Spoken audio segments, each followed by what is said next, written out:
Radio Tehran, শুরু হচ্ছে বিশ্ব সংবাদ। ইন্নালিল্লাহ। পুরো মধ্যপ্রাচ্যে আবারও তৃতীয় বিশ্বযুদ্ধ শুরু হয়ে গেছে। মার্কিন যুক্তরাষ্ট্র এবং দখলদার ইসরায়েলি বাহিনীর উপর আল্লাহর গজব পড়তে শুরু হয়েছে। ইতিমধ্যে নেতানিয়াহুর ক্যান্সার ধরা পড়েছে, বাঁচবে না নেতানিয়াহু। পৃথিবীর সবথেকে নিকৃষ্ট কুখ্যাত সন্ত্রাসী জায়নবাদী ইসরায়েলের প্রধানমন্ত্রী নেতানিয়াহু শুরু থেকে মুসলমানদের উপরে যে ধরনের অত্যাচার করছে, পৃথিবীর ইতিহাসে এমন অত্যাচার হয়তো অতীতে কেউ করেছে কিনা সন্দেহ। এই ইহুদিবাদী ইসরায়েলের প্রধানমন্ত্রী নেতানিয়াহু তিনি শুরু থেকে যে ধরনের কার্যক্রম চালিয়ে যাচ্ছেন, এটা আসলে অত্যন্ত ভয়ঙ্করভাবে তিনি ফুটিয়ে তুলেছেন। তিনি নিরীহ ফিলিস্তিনিদেরকে যেভাবে হত্যা করেছেন, পৃথিবীর ইতিহাসে এটি বিরল ঘটনা। আর এরই মাঝে আমাদের হাতে এসেছে এই যুদ্ধের সর্বশেষ গুরুত্বপূর্ণ সবথেকে তাজা আপডেট সংবাদ আপনাদের জানিয়ে দিব। প্রথমেই জানাবো, ক্যান্সারে আক্রান্ত হওয়ার তথ্য জানালেন নেতানিয়াহু। ক্যান্সারে আক্রান্ত হয়ে যে কোনো সময় মৃত্যুবরণ করতে পারে নেতানিয়াহু। ইতিমধ্যে আসলে পরিস্থিতি ইহুদিবাদীদের জন্য থমথমে অবস্থা বিরাজ করছে। এরপর জানাবো, পাকিস্তান সফরে যাচ্ছে ইরানের পররাষ্ট্রমন্ত্রী। দ্বিতীয় দফা আলোচনা শুরুর ইঙ্গিত। ইরান ও যুক্তরাষ্ট্রের মধ্যে শান্তি আলোচনা পাকিস্তানে পুনরায় শুরু হতে পারে। আজ রাতে ইরানের পররাষ্ট্রমন্ত্রী আব্বাস আরাগসি ইসলামাবাদে পৌঁছানোর কথা রয়েছে বলে জানিয়েছে পাকিস্তানের তিনটি সূত্র। তবে সেখানে যুক্তরাষ্ট্রের প্রতিনিধি দলের সঙ্গে তার আলোচনা হবে কিনা সে বিষয়ে নিশ্চিতভাবে কিছু জানা যায়নি।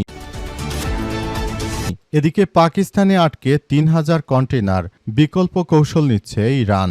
পাকিস্তানের সবথেকে বড় বন্দর করাচিতে ইরানগামী ৩,০০০ কন্টেইনার আটকে রয়েছে। এগুলো নেয়ার কথা ছিল যে জাহাজগুলোর, সেগুলো এখনো আসেনি। হরমুজ প্রণালীতে উত্তেজনা বাড়তে থাকায় কবে সব জাহাজ করাচিতে থেকে ইরানে পৌঁছাবে সেটি স্পষ্ট নয়। এছাড়াও এসব কন্টেইনারে কি রয়েছে তাও জানা যায়নি। তবে বিকল্পভাবে কন্টেইনারগুলো নেয়ার ব্যবস্থা শুরু করেছে ইরান। এ বিষয়ে খুবই গুরুত্বপূর্ণ সংবাদ জানাবো, সঙ্গেই থাকুন। এবারে জানাবো, জ্বালানি সংকট মোকাবেলায় ২০ দিনের তেল ছাড়ছে জাপান। মধ্যপ্রাচ্যে চলমান সংকটের কারণে হরমুজ প্রণালী দিয়ে অপরিশোধিত তেল সরবরাহ বিঘ্নিত হচ্ছে। এই পরিস্থিতিতে ১ মে থেকে জাতীয় তেলের মজুদের একটি বড় অংশ ছাড়ার সিদ্ধান্ত নিয়েছে জাপান, খবর আনাদুলো এজেন্সির। এবং সর্বশেষ জানাবো, চট্টগ্রামে নিষিদ্ধ ছাত্রলীগের একাধিক ঝটিকা মিছিল গ্রেপ্তার নয়। চট্টগ্রাম মহানগরে একই দিনে নিষিদ্ধ ঘোষিত ছাত্রলীগের ব্যানারে একাধিক ঝটিকা মিছিল হয়েছে। এসব মিছিল থেকে পুলিশ মোট ৯ জনকে গ্রেপ্তার করেছে বলে বিভিন্ন গণমাধ্যমের সূত্র থেকে নিশ্চিত করা হয়েছে। জানা গেছে যে তারা আসলে এই কার্যক্রমগুলো চালিয়ে যাচ্ছে এই দখলদার নেতৃত্ববৃন্দরা। প্রিয় দর্শক, এতক্ষণ শুনছিলেন সংবাদ শিরোনাম, এবারে বিস্তারিত। তবে তার আগে বন্ধুরা অনুরোধ থাকবে, এই সংবাদটিকে একটি লাইক দিন। এই চ্যানেলে আপনি নতুন হয়ে থাকলে আমাদের সংবাদটি দেখতে দেখতে চ্যানেলটি সাবস্ক্রাইব করে রাখুন।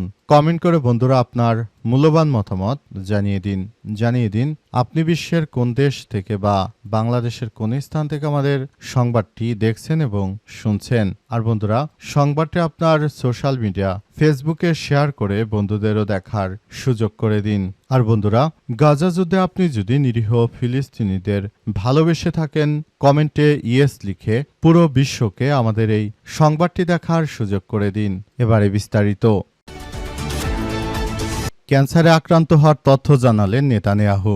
নিজের শারীরিক অবস্থা নিয়ে বার্ষিক প্রতিবেদন প্রকাশ করেছে ইসরায়েলের প্রধানমন্ত্রী বেঞ্জামিন নেতানিয়াহু। সেই প্রতিবেদনে প্রাথমিক পর্যায়ে প্রোস্টেট ক্যান্সারে আক্রান্ত হওয়ার কথা জানিয়েছেন তিনি। তবে ক্যান্সারজনিত টিউমার অপসারণের পর এখন চমৎকার শারীরিক অবস্থা আছেন বলে উল্লেখ করা হয়েছে। আজ সামাজিক যোগাযোগ মাধ্যম এক্সে দেওয়া পোস্টে নেতানিয়াহু জানিয়েছেন যে বেনাইন অক্যান্সারজনিত প্রোস্টেট বৃদ্ধির সফল অস্ত্রোপচারের পর নিয়মিত স্বাস্থ্য পরীক্ষার সময় চিকিৎসকরা প্রাথমিক পর্যায়ে একটি ম্যালিগন্যান্ট টিউমার শনাক্ত করেছে। চিকিৎসকদের চিকিৎসার মাধ্যমে আশা করছি সুস্থ হতে পারব। তার ভাষায়, তেহরান যেন ইসরায়েলের বিরুদ্ধে আরও মিথ্যাচার প্রচারণা চালাতে না পারে সেজন্যই তিনি এই সিদ্ধান্ত নিয়েছেন। অর্থাৎ তেহরান যেন তার স্বাস্থ্য নিয়ে মিথ্যা তথ্য প্রচার করতে না পারে জন্য তিনি ক্যান্সার আক্রান্ত হওয়ার কথা জানিয়েছেন। ৭৬ বছর বয়সী ইসরায়েলি নেতা ২০২৪ সালে তিনি প্রথমবার বেনাইন প্রোস্টেট বৃদ্ধির জন্য অস্ত্রোপচার করান। এরপর থেকে নিয়মিত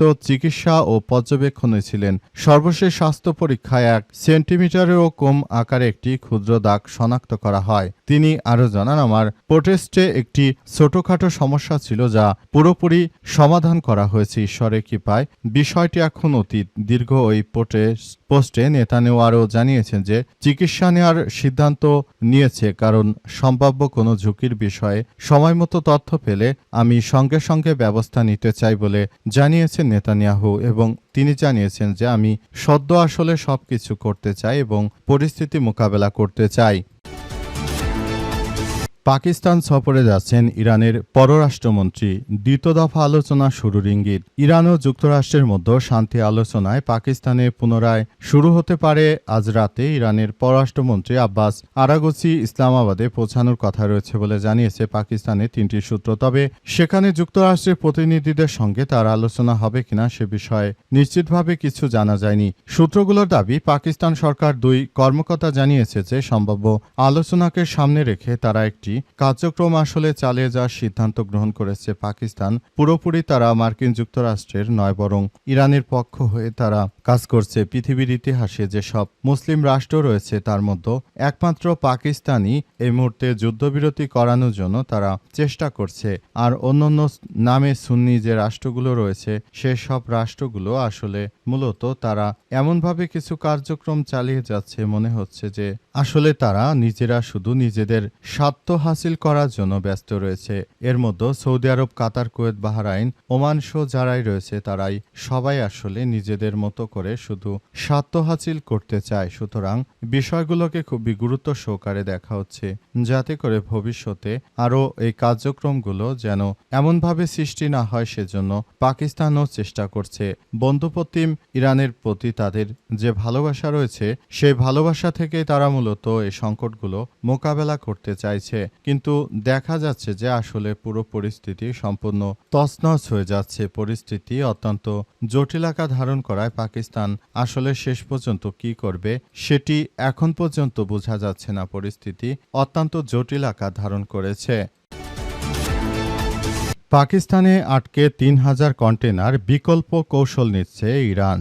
পাকিস্তানের সবচেয়ে বড় সুন্দর করাচিতে ইরানগামী 3000 কন্টেনার আটকে রয়েছে। এগুলো নেয়ার কথা ছিল যে জাহাজগুলোর, সেগুলো এখানে আসেনি। হরমুজ প্রণালীতে উত্তেজনা বাড়তে থাকায় কবে এসব জাহাজ করাচিতে পৌঁছাবে সে বিষয়ে কোনো স্পষ্টতা নেই। এছাড়াও এসব কন্টেনারে কি রয়েছে তাও জানা নেই। এই পরিস্থিতিতে মার্কিন যুক্তরাষ্ট্রের প্রেসিডেন্ট ট্রাম্পের অধীনে গড়ে ওঠা বৃহত্তম চাপ প্রয়োগ কৌশলের অংশ বলে বিশ্লেষকদের ধারণা। তাদের মতে এই কৌশলের উদ্দেশ্য পুরোপুরি বাণিজ্য বন্ধ করা নয়, বরং এই কৌশল হচ্ছে ইরান যেন আসলে আলোচনা করতে রাজি হয়ে যায়। সেজন্য মার্কিন যুক্তরাষ্ট্রের প্রেসিডেন্ট ডোনাল্ড ট্রাম্প তিনি নিজে এই ধরনের একটি কার্যক্রম চালিয়ে যেতে চাইছেন এবং পুরো পরিস্থিতি অত্যন্ত জটিল আকার ধারণ করছে। সবকিছু ধ্বংসস্তূপে পরিণত হচ্ছে, সবকিছু শেষ করে দেয়া হচ্ছে। অত্যন্ত দুঃখজনক হলো সত্য যে পুরো পরিস্থিতি আসলে খুবই জটিল আকার ধারণ করেছে। আমরা মনে করি এ অবস্থায় দখলদার ইসরায়েলি বাহিনী যে ধরনের কার্যক্রম শুরু করেছে এটা কোনোভাবে গ্রহণযোগ্য হতে পারে না। সারা বিশ্বের কাছে ইহুদিবাদীরা শুরু থেকে মুসলিমদেরকে একটি তামাশার পাত্রে পরিণত করতে চায়। সেই জায়গা থেকে মুসলিমদের সবথেকে শক্তিশালী রাষ্ট্র ইরান বেরিয়ে এসেছে। ইরান একাই পুরো বিশ্বকে দেখিয়ে দিল যে নিজেদের শক্তি থাকলে কোনো সহায়তার প্রয়োজন নেই। অথচ মার্কিন যুক্তরাষ্ট্র, ইহুদিবাদী ইসরায়েল, এই 2 রাষ্ট্রকে পুরো ইউরোপীয় ইউনিয়ন মিলে সহযোগিতা করে তারপরও ইরানের বিরুদ্ধে কোনো কিছুই করতে পারেনি। তারা পুরোপুরি ব্যর্থ হয়ে গেছে। শুধু তাই নয়, বরং ইউরোপীয় ইউনিয়ন এখনও ইরানের উপর নিষেধাজ্ঞা দিয়ে রেখেছে যাতে করে ইরান ভবিষ্যতে অর্থনৈতিকভাবে আরও বিপর্যয়ের মুখে পড়ে। জ্বালানি সংকট মোকাবেলায় 20 দিনে তেল ছাড়ছে জাপান।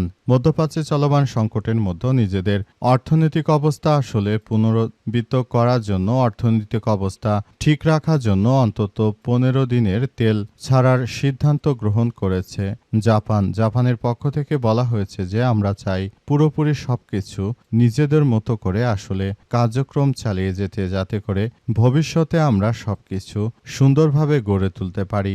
আমরা মনে করি বর্তমান যে ক্রাইসিস চলছে, ক্রাইসিস থেকে জাতিকে বাঁচানোর জন্য জাপান দীর্ঘদিন ধরে যে তেল জমা করে রেখেছিল স্টোর করে, সেখান থেকে তারা তেল নিয়ে আবারও কার্যক্রম চালাতে শুরু করেছে। পুরো মধ্যপ্রাচ্য জুড়ে দখলদার ইসরায়েলি বাহিনী ও দখলদার যুক্তরাষ্ট্র আসলে পুরো পরিস্থিতি একদম ধ্বংসস্তূপে পরিণত করে দিয়েছে। পরিস্থিতি অত্যন্ত জটিল আকার ধারণ করার মধ্য দিয়ে এগিয়ে যাচ্ছে এবং সবকিছু সেভাবে করা হচ্ছে।